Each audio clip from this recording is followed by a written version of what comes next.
دیار نازنین من وطن وطن وطن. این مطرب نوبینو شکایت دارد که او و زن و دو فرزند خردسالش را میخواهند در این زمستان سرد از خوابگاه دانشگاه بین المللی زبانهای خارجی تاجیکستان بیرون کنند. امسال 2 سال می شود که از طریق سعودی معلمه منه تحت فشار قرار میتیم. اویلم نیست تحت فشار. حاضر به من مهلت دادن تو منمی یک چند هفته یک یا یک و نیم هفته همی قدر. در دانشگاه زبانهای خارجی تاجیکستان که خوابگاه به آن تعلق دارد روز 12 دکبر کسی حاضر نشد در این باره صحبت کند. موزون غفورزاده در خوابگاه دانشگاه زندگی دارد که کارمند یا دانشجوی آن نیست، ولی به گفته همصحبت ما 12 سال پیش در پی مراجعتش به دستگاه ریاست جمهوری تاجیکستان او را در همین خوابگاه جای دادند.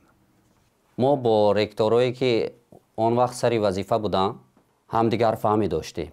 من در تمام چاره‌بینی های دانشگاه و یا خوابگاه در تمام جشن و مراسم ها همچون صنعتکار خدمت میکردم و یا که هنرمندا رو می آوردم. در وزارت فرهنگ روز 12 دکبر گفتند سال روان برای موزون غفورزاده در یکی از خوابگاه‌های خود حجره جدا کرده بودند. اما با گفته غفورزاده منزلی که وزارت برایش جدا کرد خرد بود و بنابراین آن را قبول نکرد.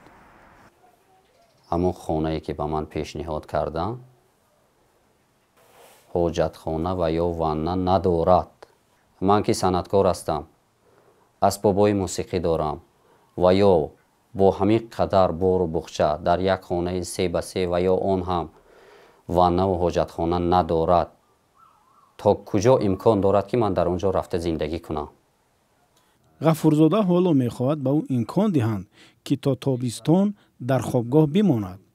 وی میگوید با وجود گرفتن نفقه معیوبی و در 2 جای کار کردن امکان زندگی در خانه اجاره را ندارد. با گفته حقوقشناس دلیر قربانوف ماده 39 کنستیتوسیای تاجیکستان کفالت اجتماعی شخصان معیوب را پیش بینی کرده است و از این رو هنگام قبول قرارها باید منفعت‌های آنها به نوبت گرفته شوند.